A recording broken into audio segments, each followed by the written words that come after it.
Gündem Odak bölümümüzde devam ediyoruz. Gündemimiz arasında elbette devam eden savaşlar ve savaşlarla beraber artan silah harcamaları. Orta Doğu'da savaşın ve gerilimin ateşi her geçen gün daha da büyüyor. ABD, İran ve İsrail hattında yaşanan gelişmeler bölgeyi yeni bir çatışma iklimine sürüklerken Akdeniz ve Ege'de de dikkat çeken askeri ve siyasi hamleler gündemde. İsrail, Kıbrıs ve Yunanistan ekseninde şekillenen yeni stratejik adımlar Türkiye açısından ne anlama geliyor? Diğer taraftan Türkiye'de ise barış ve demokratik toplum çağrısının konuşulduğu bu dönemde devletin silahlanma politikaları ve askeri enfanterini büyütme hamleleri dikkat çekiyor. Avrupa'da devletleri barış söylemini güçlendirmek yerine Türkiye'yi bölgesel bir askeri merkez ve silah deposu haline mi getirmek istiyor? SIPRI verileri ne söylüyor? Almanya, İngiltere ve Belçika ile yapılan Eurofighter ve diğer savunma anlaşmaları hangi yeni döneme işaret ediyor? Gazeteci Erem Kansoy konuğumuz olacak, bu konuları konuşacağız. Erem, merhaba, Rojbaş, yayınımıza hoş geldin. Rojbaş.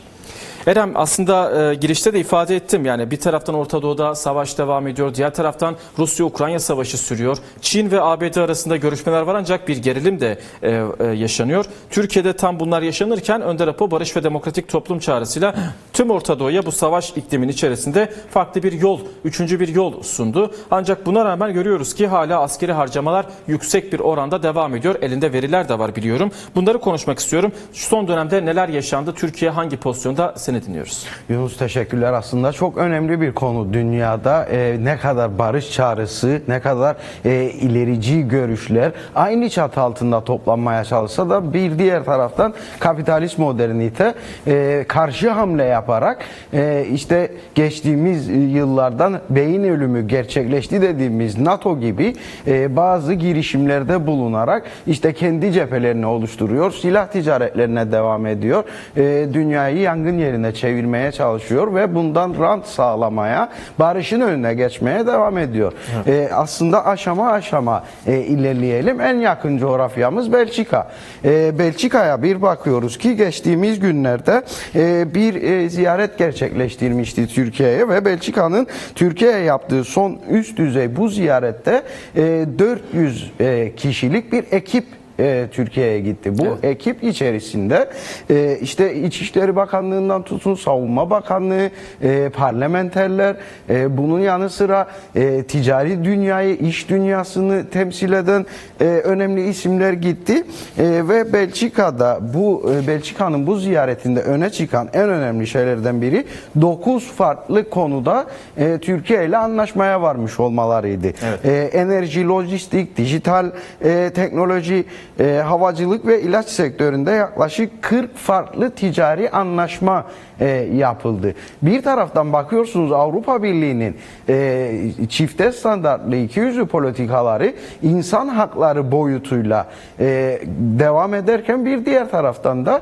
eleştirdikleri AB'ye üyelik sürecini dondurdukları Türkiye ile işte uçuk rakamlara dayalı milyarlarca euroyu kapsayacak şekilde anlaşmalar yapıyorlar. Türkiye ile Belçika arasında savunma işbirliği, mobilite, sosyal güvenlik ve tarım gıda güvenliği alanlarında da mutabakatlar imzalandı. Evet. Bu çok önemli. 2030 yılına kadar devam edecek mutabakatlar bunlar. Gümrük Birliği'nin güncellemesine de destek verdiği açıklandı. Belçika'nın bu ne anlama geliyor? Avrupa Birliği aşamasında Türkiye'ye Belçika bir veto oyu vermeyecek. Evet. Gümrük Birliği'ne, yani İES diye bilinen ticari anlaşmaları da kapsayan o Gümrük Birliği anlaşması içerisine Türkiye'nin alınmasını Belçika onaylayacak. Evet. Savunma alanında özellikle Türk şirketleriyle Belçika firmaları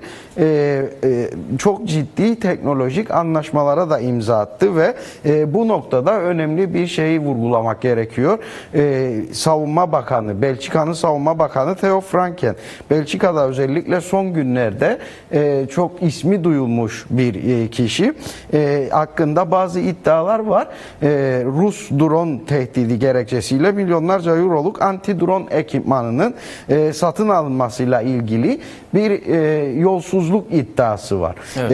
Ve Belçika'daki kamu yayıncısı VRT'den gazeteci bir arkadaşımız orada yapmış olduğu bir araştırma sonucunda işte Zaventem Havaalanı, Brüksel'de bulunan Zaventem Havaalanı üzerinde geçtiğimiz aylarda belirlenen ve yasa dışı uçuş yaptığı iddia edilen dronların aslında askeri helikopter, sevkiyat yapan askeri helikopterler olduğu ve bunu gerekçe göstererek Theo Franken'in çok büyük meblağlarda yaklaşık 20 milyar euroya yakın bir ticari anlaşmayı Türkiye ile ve Almanya ile, ki Almanya'ya da geleceğiz, evet, bir yolsuzluk sonucunda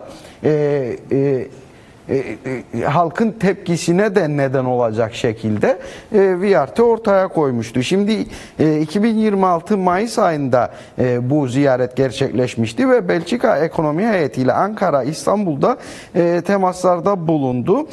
Ziyarette özellikle savunma ve havacılık alanında ise 6 stratejik anlaşma imzalandı. İşte bu Aselsan, yine Ho Advanced System arasında, John Craig Defense arasında zırhlı araçlar ve pazarı genişletme açısından çeşitli anlaşmalar yapıldı.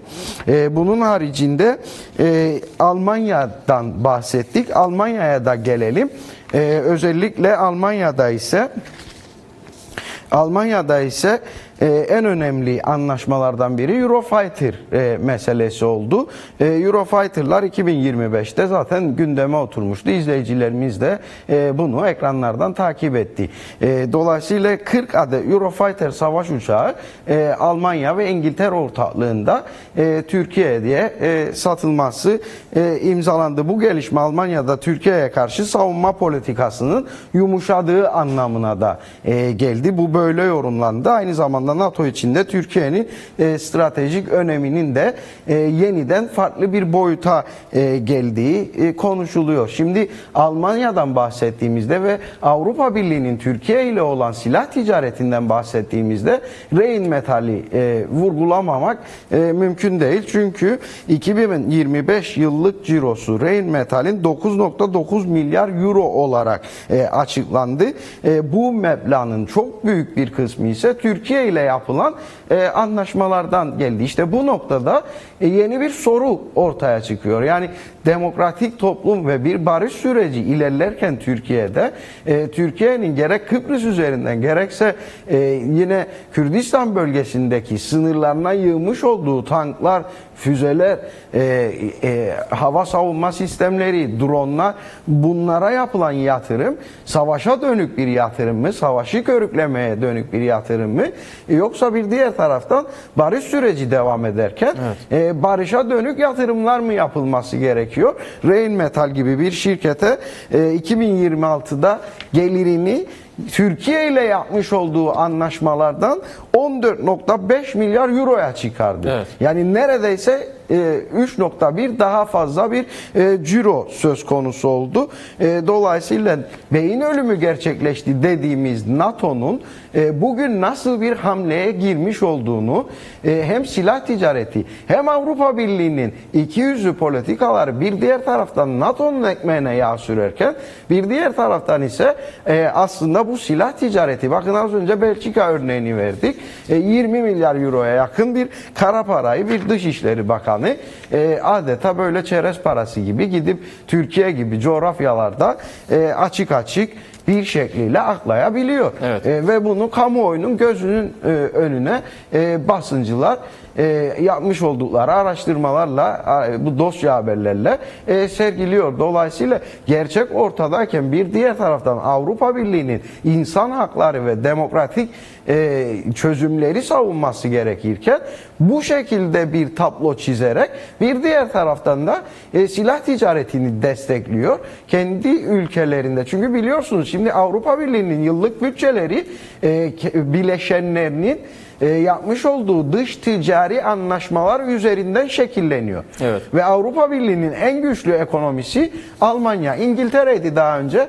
Brexit sonrasında bu Almanya'ya geçti.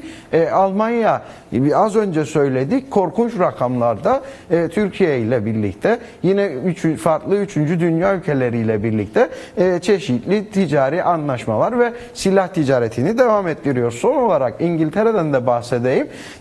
Dolayısıyla şimdi İngiltere'deki motor, radar, havacılık teknolojileri alanında ortak çalışmalara dair Türkiye ile çok ciddi anlaşmalar yapıldı ve İngiltere Türkiye'nin NATO içindeki stratejik rolünü destekleyen ülkelerden biri olarak öne çıktı. 2025 yılında, özellikle 2026'nın ilk yarısında ise BAE Systems'in 28,3 milyar sterlin, yaklaşık 36 milyar dolar yapıyor bu.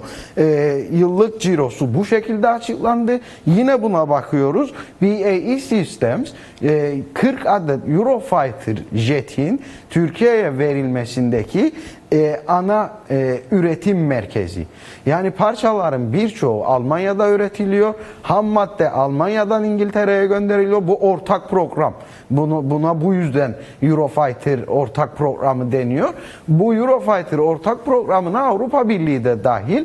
Özel anlaşmalar sonucunda BAE Systems tarafından bu uçaklar üretiliyor. Ham maddesi ve bazı parçaları Almanya'da üretilip İngiltere'ye gönderiliyor ve az önce söylediğimiz Rheinmetall'in 14,5 milyar euroya çıkan yıllık cirosu, bakın BAE Systems'de 28,3 milyar euro. Evet. Yani 2 katı aslında. Çünkü niye? Üretici BAE Systems ve bu uçaklar İngiltere'de üretilerek Almanya ortaklığıyla Rheinmetall ile birlikte üretilerek Türkiye'ye verilmesi hedefleniyor. Operasyonel karı ise yaklaşık 3,3 milyar sterlin oldu aslında BAE Systems'in. Şimdi Avrupa Birliği'nin son olarak bunu da vurgulamak gerekiyor.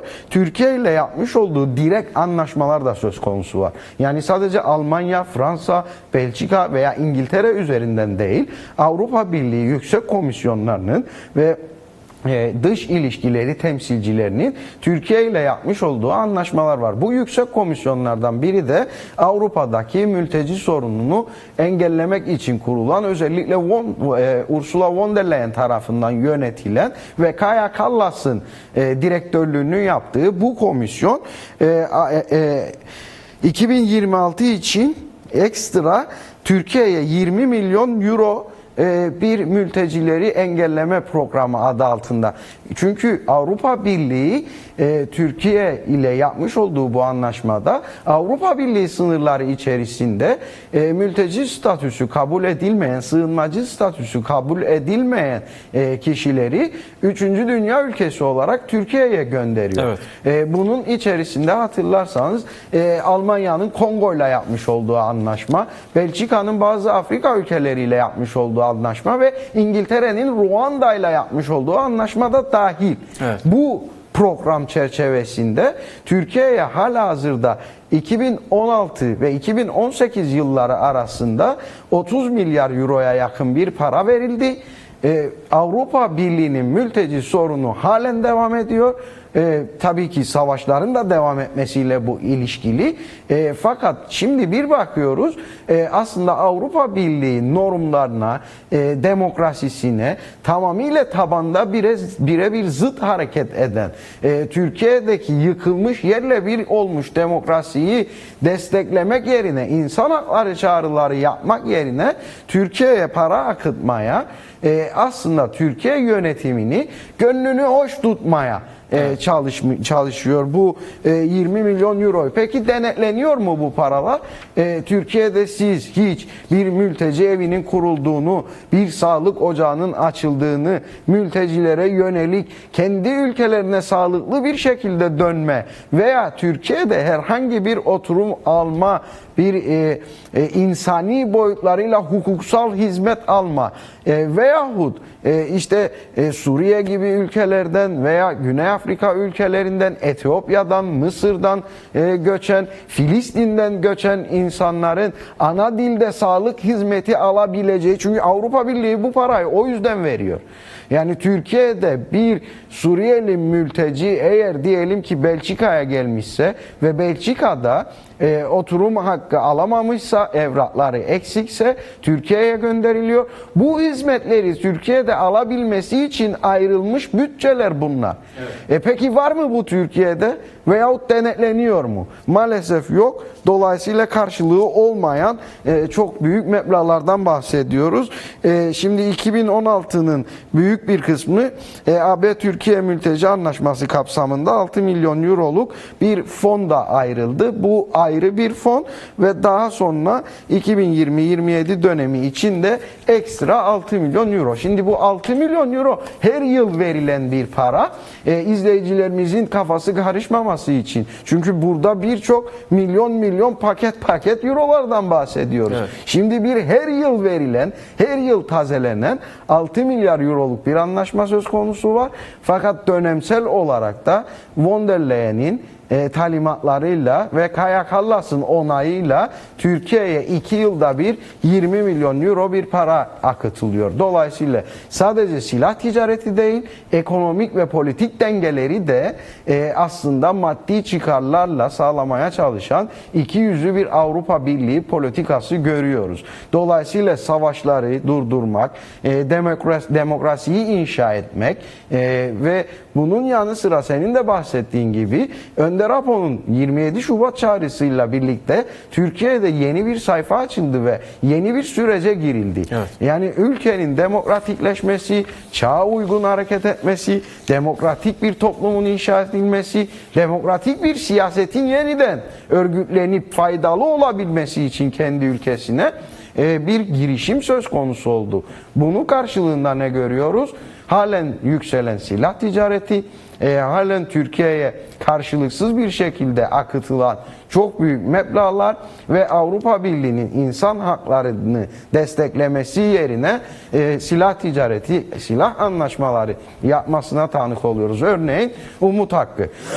Umut hakkı meselesi Avrupa Konseyi Bakanlar Komitesi tarafından geçtiğimiz ay onaylanması gerekiyordu. Fakat gündeme bile alınmadı. Eylül ayına ertelendi. Avrupa Parlamentosu'nun almış olduğu kararlar var. Yine Selahattin Demirtaş'ın özgürlüğünün sağlanması, Osman Kavala meselesi, İnsan Hakları Mahkemesi'nin yaptırım düzeyine gelecek çağrıları var. Avrupa Birliği bunları uygulamaya koymuyor ama milyar euroları akıtmaya devam ediyor. Bizler de bu ekranlardan bu gerçekleri söylemeye devam edeceğiz Yunus. Peki. Erem, çok teşekkür ederiz aktardığın ve verdiğin değerli bilgiler için. Elbette bunlar önemli konular. Bizler de haberlerimiz aracılığıyla yine yaptığın yorumlarla takip edeceğiz gündemi. Çok teşekkürler tekrardan, vakitini ayırdın, buraya geldin, aktarımlarda bulundun. Teşekkürler, iyi yayınlar. Çok